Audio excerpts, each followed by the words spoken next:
ኢትዮጵያ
አንዱ ነው።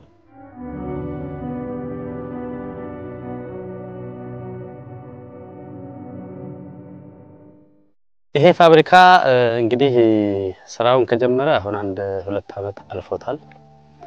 አስቀድመው ለ5 አመት የቤንቶናይቱን የጥራት ደረጃውን በኤክስፕሎሬሽን ጥራት ላይ ነበርነው።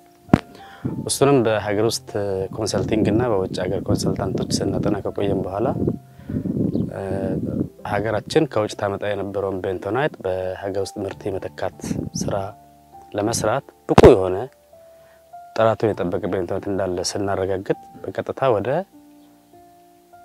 ግንባታው ገነባን። ወደ እንደምታዩት ፋብሪካው በሰዓት ከ35 እስከ 25 ቶን ያመርታል። እንግዲህ ኢትዮጵያ በተለያዩ እንትን ላይ በቤንቶናይት ዘርፍ ላይ አሉ ከሚባሉ ከዓለም ሀገራት ተርታ ላይ እስከዛሬ አትጠቀስም። ስለዚህ አንዱ ኢትዮጵያ ላይ ይሄ ቤንቶናይት የተፈጥሮ ምርት የሆነ ማዕድን የሆነ ቤንቶናይት በአፋር ክልል ስለሚገኝ ስለዚህ ይሄ ቤንቶናይት ደግሞ ለተለያዩ ቀደም እንደተጠቀስኩ ለድሪሊንግ ፍሉ ለአግሪካልቸር ለኮስሞቲክስ እነዚህ ለኮንስትራክሽን ለብዙ ፐርፐዝ ስላለው እነሱን ታሳቢ ያደርጉ ሮ ማቴሪያሉ በዚህ በሀገራችን በኢትዮጵያ ስለሚገኝ በቅርብ ቦታም ላይ እዚሁ አፋር ላይ ስለሚገኝ እሱን ታሳቢ ተደርጎ ለዚሁ ለሀገራችንም ብሎም ከሀገራችን አልፎ ለውጭ ሁላ እስከማቀርብ ድረስ እንዲጠቅም ተደርጎ የተመሰረተ ፋብሪካ ነው ማለት ነው።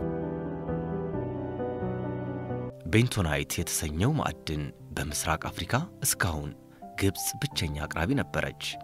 አሁን ላይ ኢትዮጵያ የቤንቶናይት አምራች ሀገር ሆናለች። ምስራቅ አፍሪካ የመጀመሪያው ፋብሪካ ነው። በግብጽ ላይ አሁን አብዛኛው ወደኛ ሀገርም እየገባ ያለው ከግብጽ ነው። ግን እኛ ሀገር ላይ በጣም በሰፊው ነው ያለው። ከዚህ ከአዳር ጀምሮ እስከ ገዋኔ የተያያዘ ነው ክምችቱ በጣም ሰፊ ነው። በዛም እንግዲህ ከ17 ሚሊዮን በላይ ነው እንዳልኩ ሜትር ኪዩቢክ ነው ክምችቱ። ስለዚህ እዚህ ላይ ማአት ኢንዱስትሪዎች ተሳትፈው ኢንቨስት ማድረግም ይቻላል ማለት ነው። ሁሉም ክልሎች የውሃ ቁፋሮ ሲያከናውኑ ያለ ቤንቶናይት ማከናወን አይቻልም።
ለሳሙና ምርቶች ግብአት መሆን ይችላል እንደዛ ያለን በጣም ብዙ አድቫንቴጅ ለቀለም ፋብሪካ መግባት ይችላል በጣም ብዙ ጥቅሞች ነው ያሉት ያንኛም 17 አይነት ዘርፎች ላይ መዋል ይችላል ስንል ከ17ቱ እንዴት እንምረጥ ነበር ጥያቄው እንዴት መርጠን ለየትኛው ግብአት ይዋል ስናይ የምግብ ዘይት ፋብሪካዎች ናቸው በብዛት የሚያስመጡት ስለዚህ ለነሱ ቢሆን ይሄንን ኢምፖርት ሰብስቲቲዩሽኑን ይተካዋል የሚል ሐሳብ ነው ለዛ ነው ወደ ምግብ ዘይቱ ያተኮር ነው እንጂ ይውላል ለሌሎቹም ይውላል ለውሃ ቆፋሪ ድርጅቶች እንደሚውል የተረጋገጠ መስፈርቱን ያሟላ ማቴሪያል ወይም ደግሞ ሮ ማቴሪያል ነው ማለት ስለዚህ ለምሳሌ አንዱ አሁን ላይ ያለው ውሃ ቆፋሪ ነው የምንጠቀምበት ሲቀጥል ደግሞ ኮስሞቲክስ ማለት ለተለያዩ ለመዋቢያ እንጠቀምበታለን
ማኑፋክቸሪንግ እያመረትን እንገኛለን የኛ ፋብሪካ ምንድነው ስራው አሁን ላይ ያመረተ ያለው አፋር ቤንቶናይት ሶዲየም ቤንቶናይት የሚባል ማዕድን ነው የሚያመርተው ውሃን አውጥቶ ከከርሰ ምድር ለህዝቦች አለማቅረብን ብዙ ነገሮች አሉና ያንን ተግዳሮት ለመፍታት አንዱ እንደ ትልቅ ችግር ፈች ብለን ከመንይዛቸው ውስጥ አንዱ ቤንቶናይት ነው ምክንያቱም ውሃውን ለመቆፈር እንደ ግብአት ስለምንጠቀምበት ሀገራችን ላይ ያለ ምርት ለሀገር መጠቀምና ብሎም ለውጭ ኤክስፖርት እስከማድረግ ድረስ ታስቦ የተመሰረተ ፋብሪካ ነው ማለት ስለዚህ በውጭ ላይ ያሉ ፋብሪካዎች ወይም ደግሞ በውጭ ያሉ ቤንቶናይት ወደ ሀገር ውስጥ ገብተው ብዙ የተለያዩ ኢኮኖሚካሊ የሆኑ ነገሮችን እንዲያግዝ ወይም ደግሞ የነዛ ነገሮች አስቀርቶ በራሱ ኢትዮጵያ በራሷ ቤንቶናይት ትልቅ ነገር እንድትሰራ ታስቦ የተመሰረተ ፋብሪካ ነው ማለት ነው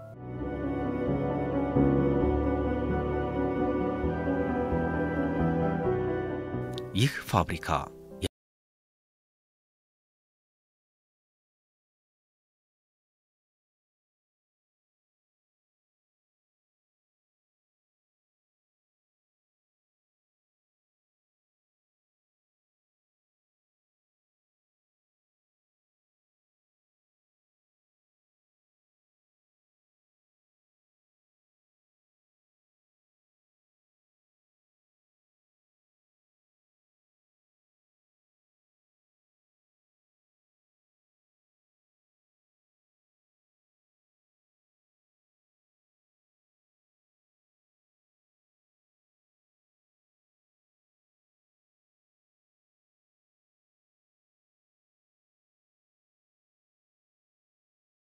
ኢትዮጵያ ለምሳሌ አሉ ከሚባሉ አፍሪካ ሀገራቶች ዩሮፕ ወይም ደግሞ እነዚህ ዓለም ወርልድ ካንትኖች ላይ ቢያንስ በቤንቶናይት ማዕድን ላይ እንደ አንድ የዓለም ሀገራት ላይ ተርታ ውስጥ ገብታለች ማለት ነው የራሳችን የሆነ ኢኤስ 771 ተብሎ የተሰጠ የጸደቀለት ስታንዳርድ አላት ስለዚህ አንድም ከራሷን በቤንቶናይት ማዕድን ለዓለም ሀገራት የምታስተዋውቅበት መንገድ ነው ማለት ነው ፋብሪካ ሁለተኛው ይሄ ማዕድን ተመርቶ ለውሃ ቆፋሪ ድርጅቶች ለነዳጅ ቆፋሪ ድርጅቶች ዘይት ቆፍረው ለሚያወጡ ድርጅቶች ግብአት መዋል ማለት ከብዙ ሚሊዮን ዶላሮችን ወደ ሀገር ውስጥ የሚገቡት ነገሮች በዚሁ በሀገራችን በተመረተው ምርት ማሳካት ማለት ይሄ ትልቅ ችግር ፈች ብለን ከመንይዛቸው ነገሮች አንዱ ነው ማለት ነው አጠቃላይ ይሄ ፋብሪካ መኖሩ ራሱ ማያቅ ማህበረሰብ ካለ በሀገራችን ውስጥ ብዙ ኢንዱስትሪዎች አሉ የተለያዩ ቦታና እነዚህ ኢንዱስትሪዎች ከውጭ የሚመጣውን በውድ ዋጋ ከሚገዙ እዚህ ያለውን የሀገር ውስጥ በብራችን ተገዝቶ መጠቀም ይችላሉ የሚል ሐሳብ አለኝ የጀመሩ አንዳንድ ኢንዱስትሪዎች አሉና ብዙም ስለማይታወቅ ከዚህ በኋላ ግን ቦታው አፋር ክልል አሁን ያለንበት ከሚሌ አካባቢ ነው። ከሚሌ የተወሰነ ኪሎ ሜትር ነው፣ አንድ 20 ኪሎ ሜትር አካባቢ ላይ የሚገኝ ቦታ ነው። ስለዚህ ለኤክስፖርትም ለሀገር ውስጥም መጠቀም የምንችለው ሀብታችን ነው ማለት ነው።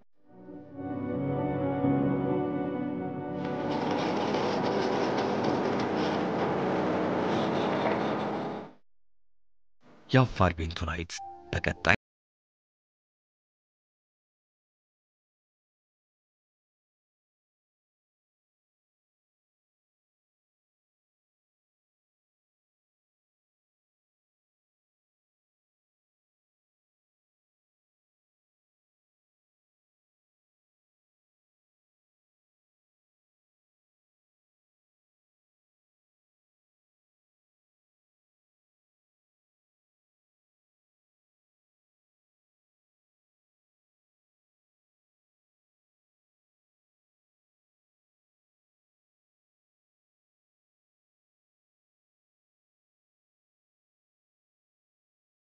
ብዙ መመርመሪያ ማሽኖች አሉን።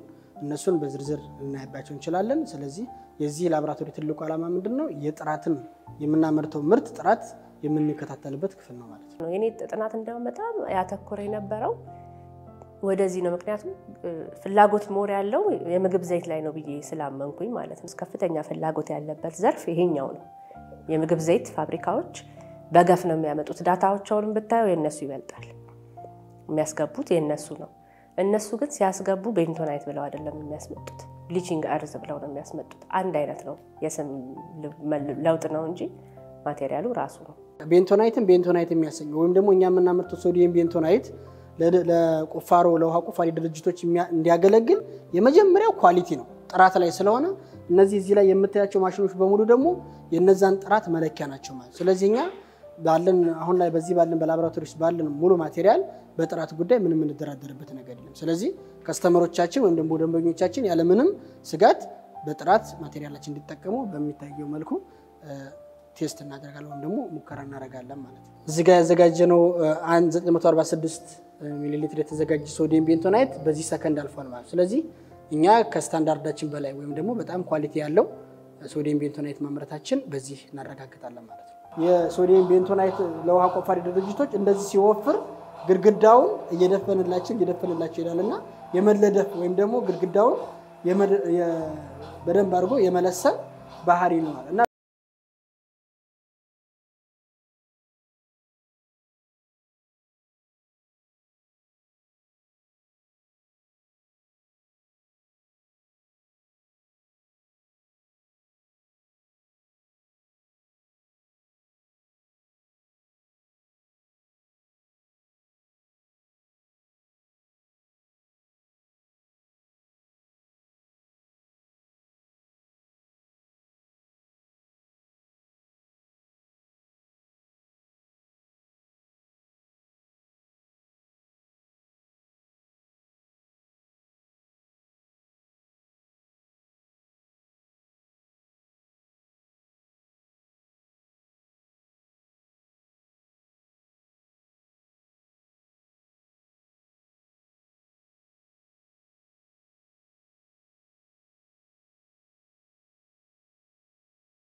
አይተን ያወቅኩት ገና ተማሪ ያለው አንደርግራጁዌት ተማሪ አራተኛ ዓመት የመመረቂያ ጽሁፍ ግድ ማቅረብ ይተበቀብናል ማንኛውም ተማሪ። ያኔ ምን መስራት ፈልጋለሁ ያልኩ ራሴን ስጠይቅ አካባቢ ያሉ ሰዎችን ሳጠያይቅ ነው። አባቴ ውሃ ስራዎች ይሰራ ነበር በፊት።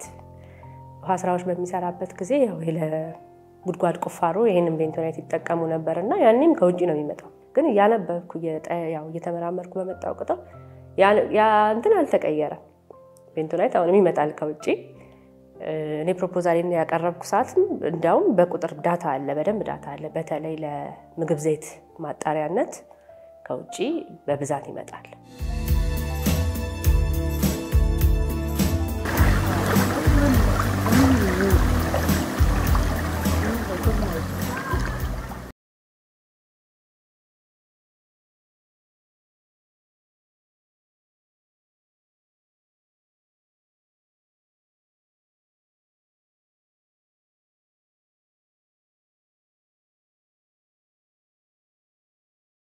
በስፋት እየተመረተበት ይገኛል። ጨው ብቻ ለምግብነት ነው እስካሁን ድረስ በሀገራችን ውስጥ እየተጠቀምን ያለ ነው። ከምግብነት አልፎ ደግሞ ለቆዳ ኢንዱስትሪዎች በግብዓትነት ይጠቀማሉ። ለመድኃኒት፣ ለምግብ፣ ለመጠጥ እነዚህ ብቻ ነው እየተጠቀምን ያለ ነው። ጨው ግን በውስጡ ብዙ ኬሚካሎች ያሉበት ማዕድን ነው። አንደኛ ብሮሚን አለ፣ ሊቲየም ከጨው ውስጥ ሊቲየም አለ፣ ኮስቲክ ሶዳ አለ፣ ክሎሪን አሉ። እነዚህ በጥናት ተለይተው ኢንቨስት እየተደረገበት ያለ ነው። አንዱ ብሮሚን ፋብሪካ ትልቅ የቻይና ኩባንያ ነው። ኤክስፖርት እያደረገ ነው በአሁኑ ሰዓት። አንደኛ ጨው ነው። ሁለተኛ ወርክ አለን፣ ፖታሽ አለን፣ ብሮሚን አለን። የሚታወቅና የማይታወቅ ይታየውና ያልታየ ነገሮች አሉ። በአፍሪካ አንደኛ የሚሆንበት ብሮሚን ፋብሪካ አሁን አምርቶ ወደ ዶላር ተለውጦ እየሰራ ነው የሚገኘው።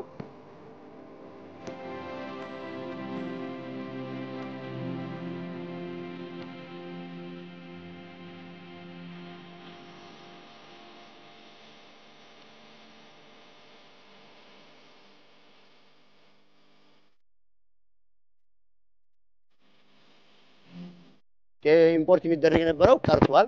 ለቀጣይም እነሱ የያዙት በኬንያ ላለው በሶማሌ ላለው በሱዳን ላለው ካምቦቹ ሊወስዱት ነው ጨውን እዛ ከዚህ ወደዛ ኤክስፖርት ያደርጉ እና ለዛ ካምፕ እንዲከፋፈሉ አግሪመንት ፈጽሞ ሂደት ላይ ምርት ላይ ነው ያለው ማለት ነው። ጨው ካመጣን በኋላ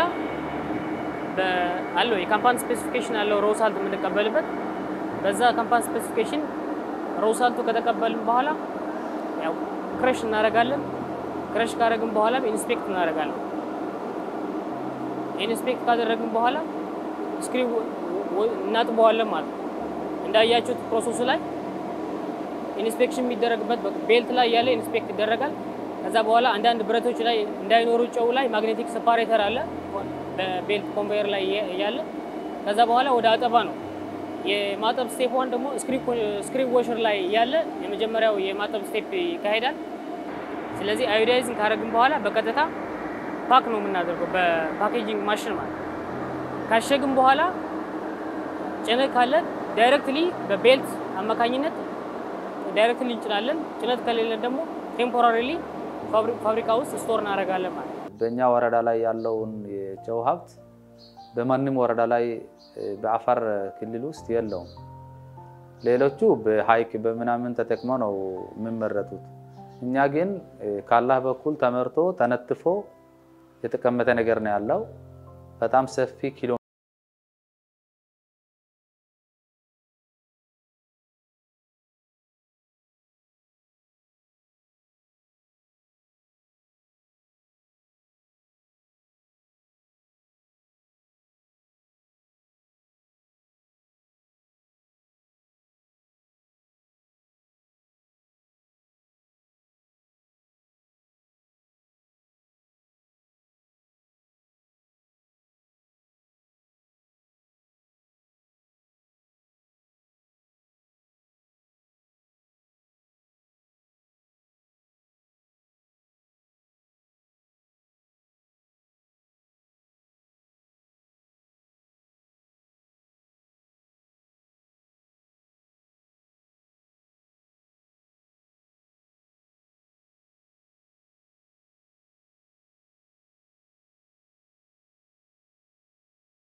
የማዕድን ፍለጋ ሥራ ረጅም ጊዜና ከፍተኛ መዋዕለ ንዋይ የሚጠይቅ ነው።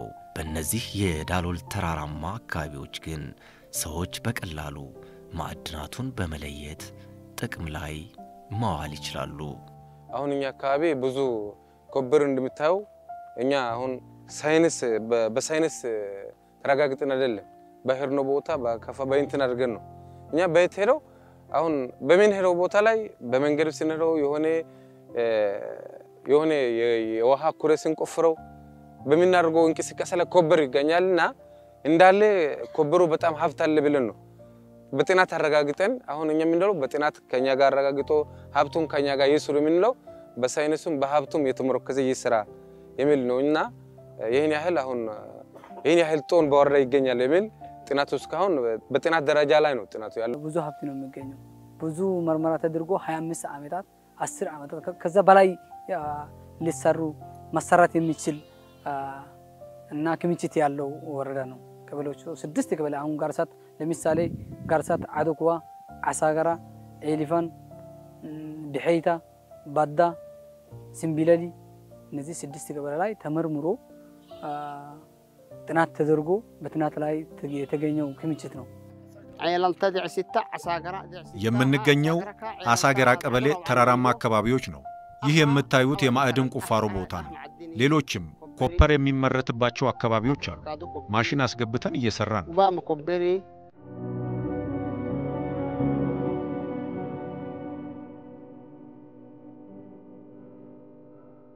በአፋር ክልል የሚገኘው የመዳብ ማዕድን ክምችት ከኢትዮጵያ አልፎ ለአፍሪካ ብሎም ለዓለም የሚተርፍ ነው።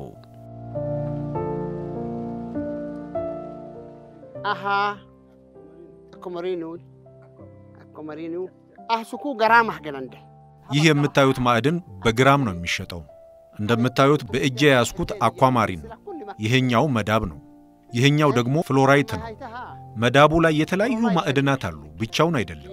ከዚህም በላይ ከፍተኛ የወርቅ ክምችት አለ። ብዙም ስላልተሰራበት እንጂ ሁሉም ማዕድን አለ። ለኢትዮጵያ ብቻ አይደለም፣ ለአፍሪካም ለዓለምም ይተርፋል። እኛ የሰላም ዘቦች ነን።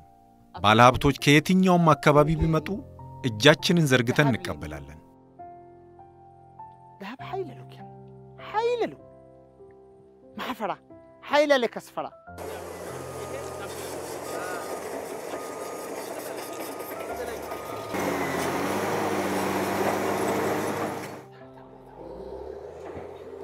እኛ አሁን ከግምቶን ከመናገር የሚታዩት እኔ በእጅ ያዝኩት ትንሹ ድንጋይ ከዛ በመነሳት አካባቢው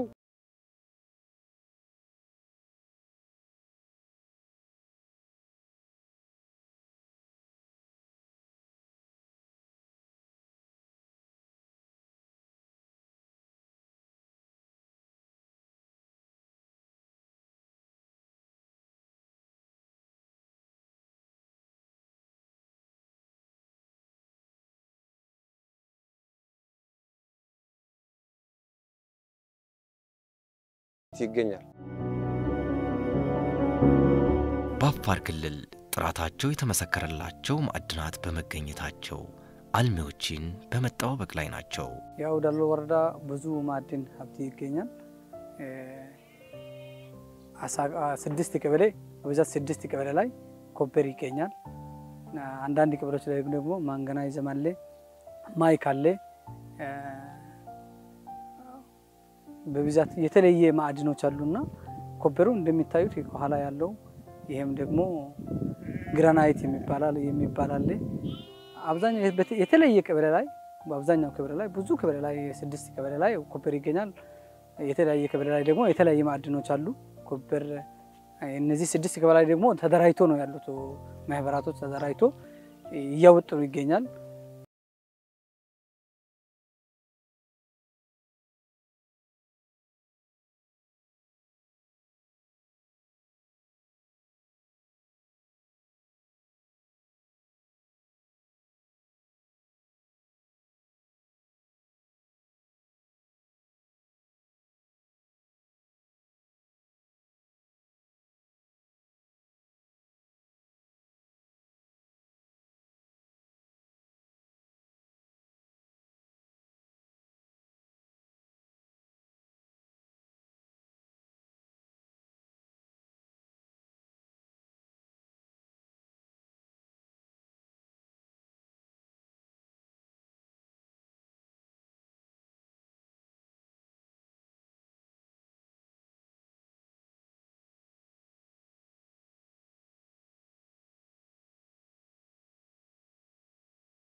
በዘርፉ ለ8000 ኢትዮጵያኖች የሥራ ዕድል መፍጠር እንደሚቻልም ያስቀምጣል።